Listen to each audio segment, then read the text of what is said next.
2 hours ago, President Trump, I got to say, somehow he did it. He shocked me.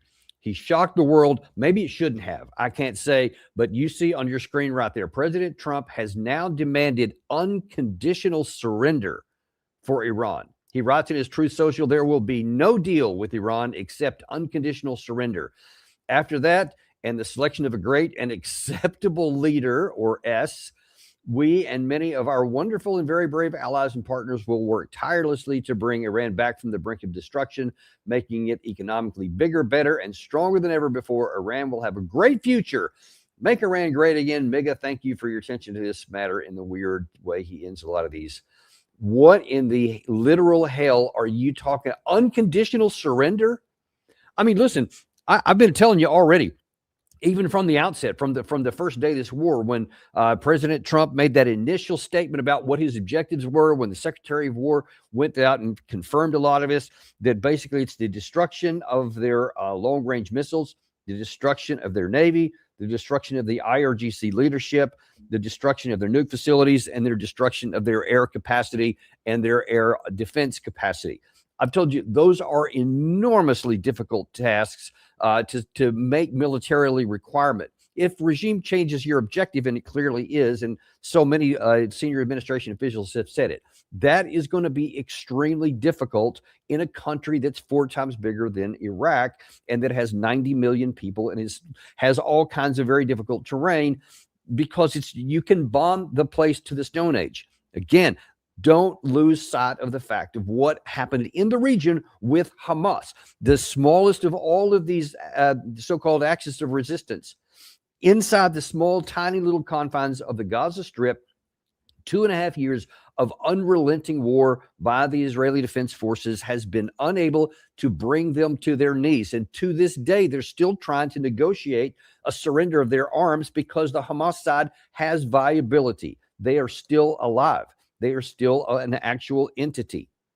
2.5 years in this tiny little area, even though I don't even know how many bombs have been dropped. I think we lost count. There's been tens of thousands of people that have been killed, innocent civilians just wiped out, kids, women, old people, everybody. It doesn't make any difference. And yet, all of that did not put pressure on the people to turn against their leadership. It did not destroy the leadership. It did not destroy their capability. It destroyed mostly their ability to live and to function without external supplies and humanitarian relief.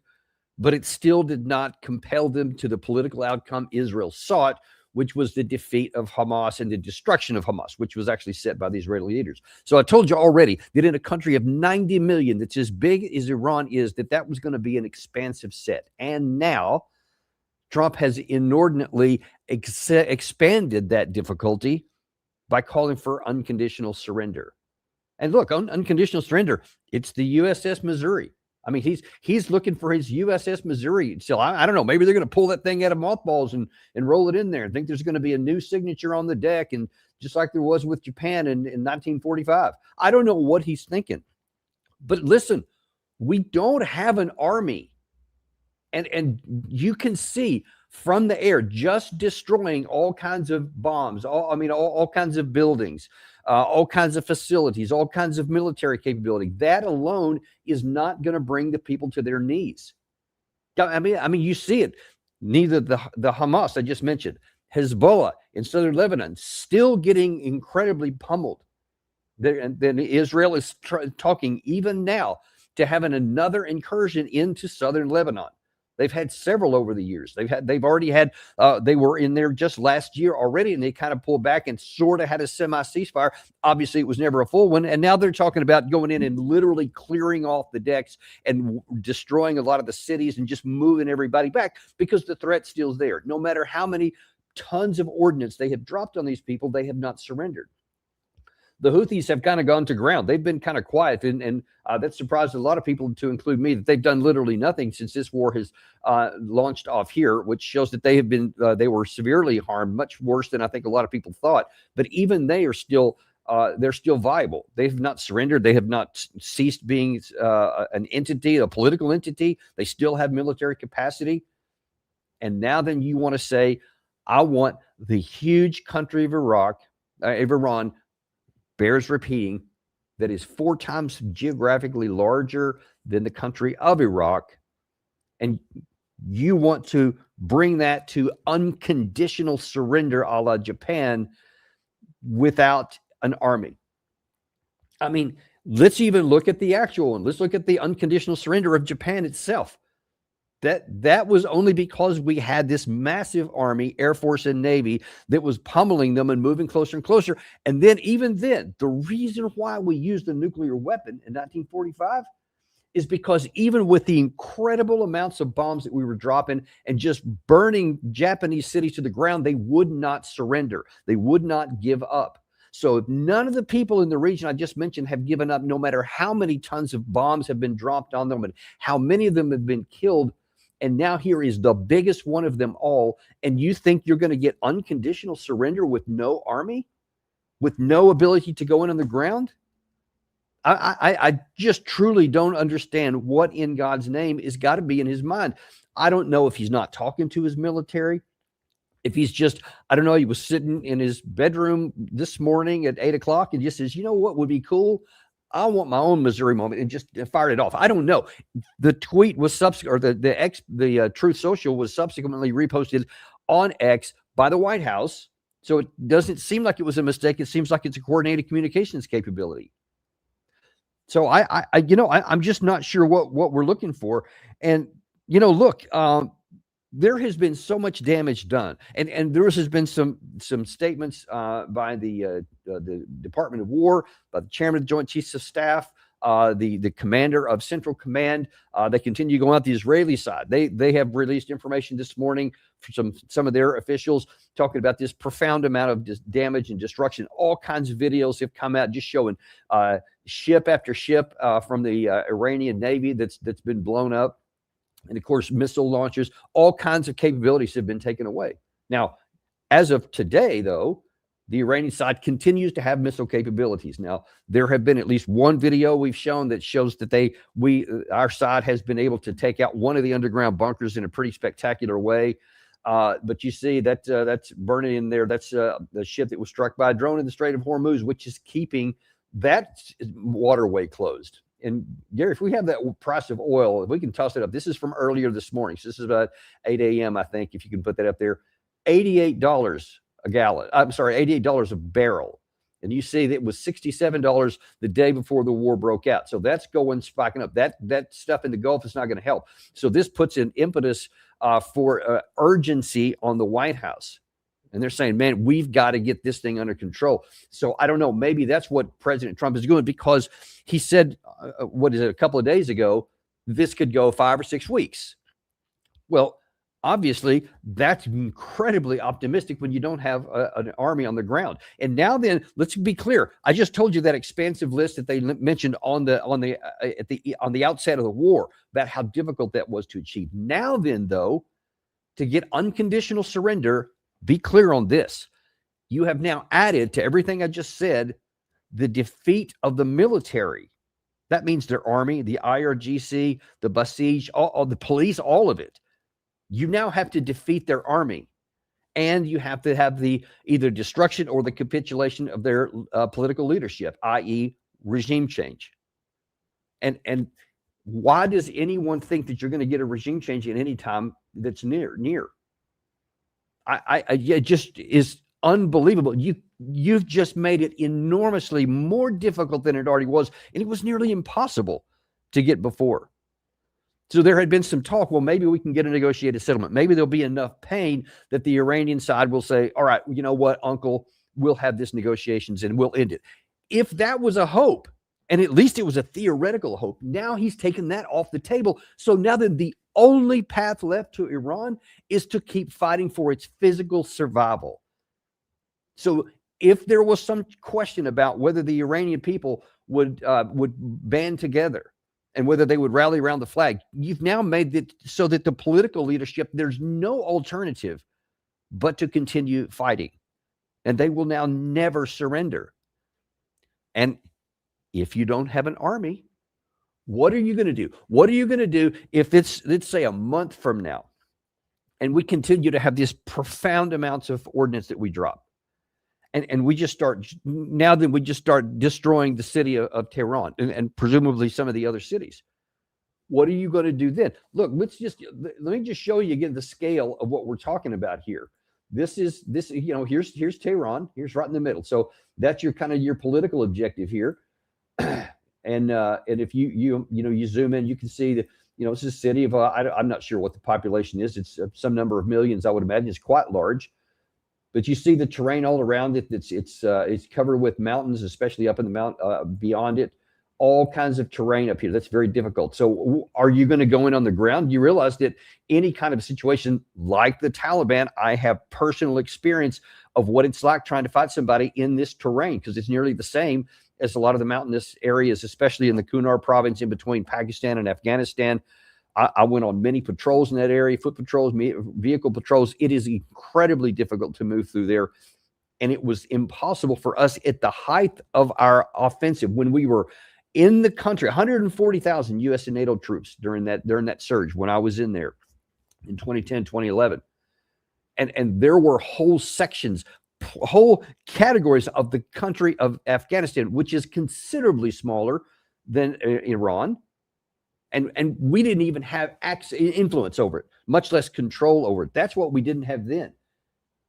And now then you see that's just Tehran. Now, what are you going to do with these? I mean, let's just go just up in this area right here. Look at all these additional towns, villages, and cities. I mean, all this stuff, all this terrain. Are you going to go in and you're going to conquer all that? And if you don't, if you say, no, we're just going to level at Tehran. And then what? Then what are you going to do? Because, I mean, the political leadership will probably move somewhere else. They'll go to another place. They'll continue to function. They'll continue to fight. They'll continue to shoot back. And let's say it's a month from now, and you have literally just pummeled the place and just continue to use all the bombs and ordnance that we have. And if they don't give up, then what? And this is here in the city of Tabriz here that Gary's showing there. This is Friday period. That's today, folks. So you see that Iran is not exactly capitulating. They're not exactly laying down their arms. And this demand for unconditional surrender, it's just not going to be met. So here's the difficulty President Trump has put himself in right now. If you don't go in on the ground, if you don't have a ground force that can compel compliance, there's nearly no way you can succeed. You've already assassinated a lot of the top leaders. And as we told you before the war started, they'll just replace them and move on. Military, political leaders, and they'll just continue to function. And you can go after a lot of these underground bunkers, but just like the Hamas had all their underground tunnels that they continue to operate, even though it was a priority target for the Israeli Defense Forces, they never found them all. They never found them all. There's still some to this day. And that was one of the primary things they were doing in this tiny little strip. Now, what do you think in this massive country and all this mountainous terrain that's spread to the four corners that are country, do you think we're going to get those? So the likelihood is that you're going to continue to see missile launches coming from the sand, like Gary's shown you a few times. And there's some additional video out, even beyond the ones that we've shown you already. There's still going to be drones that are coming up, even if the number is reduced. And it has been significantly reduced. Even if you get a lot of the launchers that they come out, sometimes the mobile launchers come out of tunnels. And because we have certainly air superiority, if not outright air supremacy, then we have a lot of loitering, whether it's satellites or some of our drones or even some fighters. They are loitering around. They're looking for those, and they can get them in real short order. They have a real good system for that. So you can knock out a lot of those. You can't get them all. And you can't stop them from being able to launch a lot of these drones because they can come from anywhere. And how many interceptor missiles do we have? How many are you going to use? What if it's not a month from now? What if it's 2 months from now, 3 months from now, 5 months from now, 6 months? What are you going to do if you start to now? I mean, how many times can we go in and just bomb the heck out of it? There was a report this morning where the U.S. and the Israeli side went back and re-hit the bunker where the Ayatollah was. Well, I mean, you killed him in the first strikes of the first hour or so of the war. Why are you going back and resurfacing a target with, I mean, what are you hitting it even? But that shows you they're running out of stuff to shoot. And so now literally, what are you going to do? All you can do is try to turn Tehran into Gaza. I don't know. I don't know what that's going to accomplish, except for it's going to suck down a lot more of our bombs. It's not going to compel them to surrender because you have no ground force threat. So there's nothing you can tell them to compel them to comply with it. So President Trump has made it nearly impossible to have any kind of success, and he has now cut off the possibility for a later negotiation, for a capitulation. Say, all right, we'll come to a negotiated agreement, and we'll just end the war here, and you can claim victory. Remember, I think it was just yesterday we were talking. One of the things President Trump could do is just say, you know what, we accomplished our objectives. We obliterated their Navy. We decimated their air power. We've substantially cut down on their air defense. And we've hit a lot of their long-range missiles a lot, set them back long way, years. They're no longer a threat. And now that we've got them to agree that they're not going to do a nuclear weapon, whatever you want to get. Now that's off the table. He has taken it off the table. Now, of course, at this point, the Iranian side said they weren't interested in it anyway. I think we showed you yesterday, Abbas Araghchi. Do we have that video of Abbas Araghchi? I thought I saw that on there. Oh. Do we have that one up? I'll grab it for you, Danny. Not yet. I'll grab it. Okay, yeah, I think the one we used yesterday, because I do want to show that. Yeah, this is what he said to the question: if there is a ground invasion, are you afraid of that? Now, whenever Gary gets that pulled up there, you'll show. He wasn't exactly afraid. He's not exactly quaking in his boots because he knows the geography of his country. He knows military history. He knows the experience that his country fought. And I think Ali Larijani, who's their national security advisor, I think he physically fought in the Iran-Iraq war. They know how to handle a ground incursion. So they're very confident they can handle that, even with a mastery in the air by the opposing side. Boots on the ground in Iran. Are you afraid of a U.S. invasion in your country? No, we are waiting for them. You are waiting for the U.S. military to invade, the ground troops? Yes, because we are confident that we can confront them, and that would be a big disaster for them. That's so enough. You're saying that Iran is ready and willing. You can see that, and who knows, because Trump is so thin-skinned and he is so reactionary, maybe that confident look from Araghchi made him say, oh, okay, you think that you're ready for our ground force? Then fine, guaranteed unconditional surrender. That's what we're looking for now. We've stepped it up and put more pressure on you. And Abbas Araghchi almost certainly will go, okay, sure. You want to demand that? Fine. You were already coming after regime change. We were already facing an existential threat. You didn't change that any. That's still the case. And what are you going to do about it? I mean, you're already pummeling us from the air, and that's not going to change. That's not going to stop. And we're still not going to give up. And if you don't have an army to even think about bringing in, then what more are you going to bring to him? So he's just going to shrug his shoulders and say, well, that doesn't change anything for us. The only thing that's changed is for President Trump, because now it's making him say, what are you going to do? If the first level was nearly impossible to achieve, this one is impossible to achieve unless, again, back to the original thing. If you roll the dice and just hope that they give up because they don't like the bombs, and if they don't, then you're screwed. Well, now it's even worse, because they're going to be mocking you. All they have to do is survive, and they're mocking you, President Trump.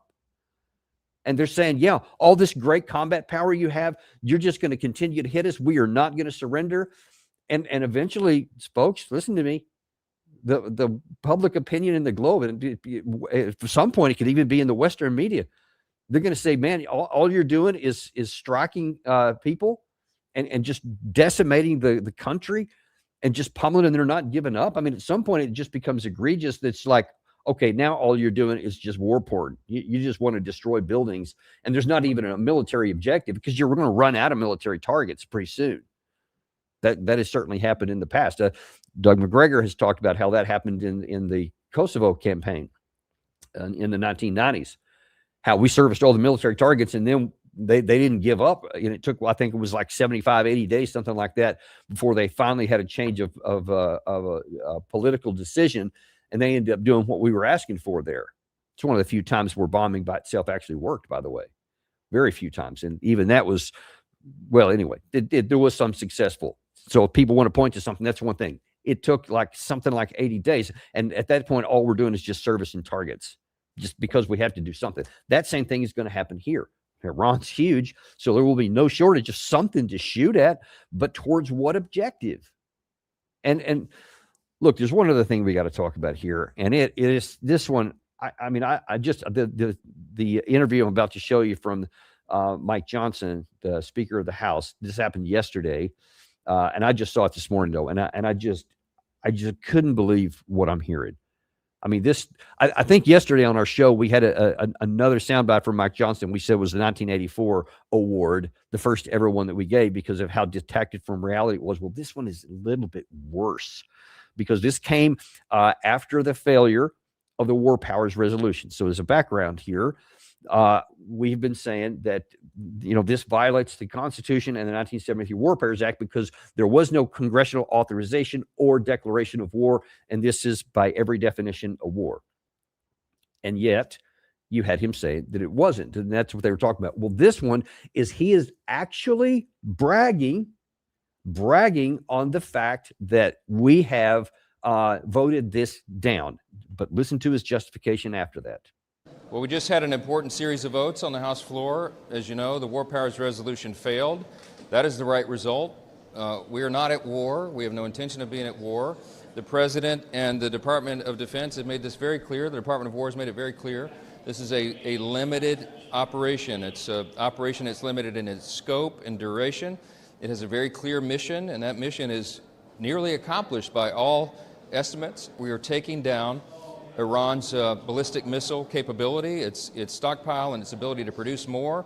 They were doing that at a scale and a speed that was more than our regional allies could keep up with. And it was a serious and imminent threat to the United States. We don't need to relitigate all that today. But also we wanted to take down the capability of their Navy, and all of that has been very successful. So this needs to continue. It would have been a very dangerous gambit to take the Commander-in-Chief's ability away to complete this mission. It would have been a very serious misstep by Congress, and I'm grateful that that resolution failed. What in the literal hell are you talking about? This is not a war. This is not a war, he emphatically says. And then he literally describes to you how we are destroying another sovereign nation's navy, taking down all of their air defense capabilities, destroying a lot of their offensive missile capacities, and just pummeling the place throughout the world. And you have the audacity to stand there in English and say it's not a war, and then you lie so many times. It's just embarrassing. It's humiliating to me as an American that the Speaker of the House of Representatives is so egregiously and in your face lying. I mean, we'll just take the thing war. Obviously, it's a war. I mean, it's perverted to suggest otherwise, just on the face value of it. But then he says the War Department has said that there's not a war. Well, of course the War Department said it was a war. That's exactly what Hegseth came out. He used the word war every time he was talking about this, and especially in the early phases of it. So yeah, the Department of War said it was a war. So don't lie and say they didn't. The President of the United States, almost every time he talked about this in the first 4 or 5 days, he kept saying it's a war. The war is going good. Here's what we're doing in the war. So stop lying, man. I mean, for God's sake, do you have no integrity whatsoever that you're just going to flat out lie when everyone can see with their own eyes what it is? And then you're lying about what your own government official agencies are saying. I mean, come on. But then now here we have President Trump, after he's made this statement, demanding unconditional surrender. That is the literal definition of a war aim when you're at war with another country and you're demanding their unconditional surrender. That is war. So what kind of Orwellian world are we living in here in Washington, D.C.? This is crazy. This is weird and it's dangerous. And let's look at some of the other stuff, the other lies that he said. That it's a serious and imminent threat from Iran. That's why we had to act. Well, that's just as self-evidently untrue as anything else. The Iranian side have been bending over backwards to try and negotiate something that we could live with in 2025. Actually, even before that, before the June 2025 war, in the midst of it. And then in the midst of negotiations, we went and attacked. This year, we're in the midst of it. And then before the order for attack had been given, before, very important to point out, in the third round of negotiations with Witkoff, the Iranian side says, we will give you what you're asking for. There will be no nuclear weapons program. We will do no enrichment. We will finally give in to something you've been asking for weeks before that. We had said, the Iranian side had said before, we're not going to go to zero enrichment and we're not going to give you the stockpiles. Now then they said, after that third round, you know what? Fair enough. We'll do both of those. And we'll even put on the table for continuing negotiations an issue with the long-range missiles and the support for the regional proxies. So we had everything we asked for. And instead, we stopped negotiations and we attacked them, and then we killed them again. So it put to the lie the idea that we were looking for a negotiated way out. There was no negotiated way. And then many of the our leaders have lied since then and claimed that Witkoff being chief among them, President Trump being one of them, also said that we tried to negotiate, but then they were unserious about it and they would not agree to it when they expressly agreed to it. So that's another lie that he told. And then he says, the last thing there, and this is something that's humiliating for our own country and very dangerous because the implications going forward. He says, we can't, as Congress, take take out of the commander-in-chief's hands the ability to operate and conduct this war. That is literally the definition of what the Constitution says you're supposed to do. Not take it out of his hands per se, but to authorize it before it happened. Hell, even after the fact, you didn't even go through the motions of saying authorizing it. Now, if you thought all of these things were true, then you should have had that vote, and it should have been unanimous that everybody was behind it, especially after the fact. I mean, it would have been kind of an eye roller anyway. You just say, well, it's kind of like closing the barn door after the horse is gone. But no, we have to say, well, no, because it wasn't a war, so there's no War Powers Act issue to be involved in. I didn't have time to show you this one, but there was a senator on the Senate side, Senator Kennedy, went out yesterday and was point blank asked because the Senate also voted it down. And they said, well, when would it be? If this isn't a war, if this isn't anything it's going to take, I mean, what would it be? I mean, when would you vote for it? When would there be a declaration of war? And he said, well, it's kind of one of those things, you'll know it when you see it. I mean, I have to laugh, but it's just so serious. What are you talking about? Because we do see it in our faces. And you see it in some of these videos that Gary's showing you right here, because a lot of these videos, I mean, they're showing all the destruction even in the Israeli side. So there is a big time war going on. There are countries all over the region. Let me see if we have this one. Let me pop this one up there. This is, in fact, these are the countries in red that you see here that Iran has attacked in response to our offensive actions here. So yeah, kind of looks like a war to me. So I don't know what you're talking about. And not that I need to put that up there because it's self-evident that we're just lying. And then that he's, saying that, we don't want to tie the president's hand. No, what you mean is we are taking action and voting in both the House of Representatives and the Senate to say that we don't want the rule of law to exist. We do not want the Constitution to have any power. We want the one man, especially if he's in our party, we want the one man to have unilateral action like a sovereign leader, like a king, so that he can just choose like a monarch. He wants to be a monarch, like in the old days of monarch, where he had unlimited powers and he could just take us into war anytime he wanted. And no one, not a parliament, not the people, not popular opinion, nothing could constrain him. That is where we are. That is a fact. Not an opinion, not an assessment. It is a fact. The Constitution, this constitutional separation in powers and the guardrails have been destroyed, just as surely as if a cruise missile had hit them. And these guys are patting themselves on the back, bragging about how they have prevented anyone from putting any constraints on the president. I guess because they're lusting after him. I mean, hell, if you were at least going to do your job and you could say, well, we'll just give after the fact coverage to it, so they'd at least have been following the Constitution, but they can't even do that. They said, no, we literally want no kind of justification. Now, a good portion of this is the cowardice of members of Congress, both the House of Representatives. Nobody wants their name on it, so that if it goes bad, that their voters, when it comes time for the election this coming November, especially in the House, nobody can say, well, I didn't vote for it. I thought it was a bad idea the whole time. I mean, you know, other than somebody like Johnson or people who've made comments, but the majority of the rest of them are just silent on it. So if it goes bad, then they'll say, we didn't even get a chance to vote. I would definitely have voted no if I'd have been given a chance. So they're cowards, and so they don't want to put their name on anything. That's probably the reason why they wouldn't even close the barn door after the horse had been gone, out of self-interest. No concern about the American bases that have been blown up. No concern about the 6 Americans, at least, that are dead so far, and the many others that are seriously wounded.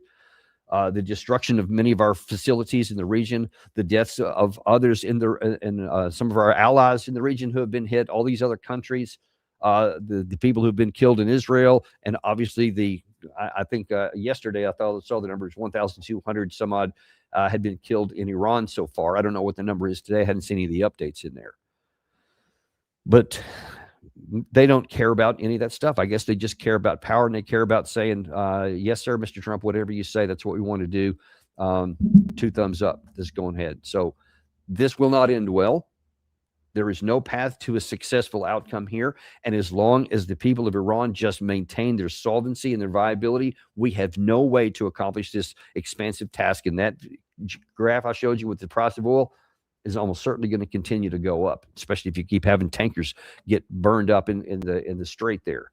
That's going to continue to go on. And you're also going to continue to drain our stockpiles of offensive weapons, of air interceptors, these very expensive ones, and we'll just keep dwindling with no objective and with no purpose. Not one of these missiles needed to be expended for our national security. Not one of them. Not one of the soldiers needed to die for our national security. Not one of them. Not any of the ones who may die here forward. None of it. And so you can pat yourself on the back here, but you are causing harm to our country by laying dangerous precedents forward. So now then no one will ever question again. If you don't question it on a massive operation like this, no one will ever question, at least the president of their party. And if you're in charge of it, no one will ever question it again, Republican or Democrat. And they now have the ability to take us into a war. And one day, and it may be this one, it's still too early to tell. But one day you're going to take us into a war we can't get out of, and we can't win, and we might even lose because we have surrendered our power and destroyed what our founding fathers set up as guardrails to prevent that outcome. That's where we are, folks. It is that serious. Well, we got a lot more to talk to you about today. In fact, we got a very powerful lineup of folks to show you today. We're going to give you the look of Nima. I've been on his show a few times. He showed it here from Dialogue Works. A great guy. I can't wait to have him on. It'll be the first time he's on our show. And he's going to give us an insider look at what's actually going on, cutting through the BS of whatever you're hearing in the mainstream media. He's going to tell you the truth, unintimidated and uncompromised, about what's happening in Iran. Then we're going to move at I think it's 1 o'clock. Yeah, so that'll be kind of short show. Then at 1 o'clock, we're going to go to former Ambassador Chaz Freeman, who is one of the most sage, brilliant minds in America, and tremendous amount of diplomatic experience. He's going to be talking to us about what the region is. What are our actions doing to our future hopes for diplomacy?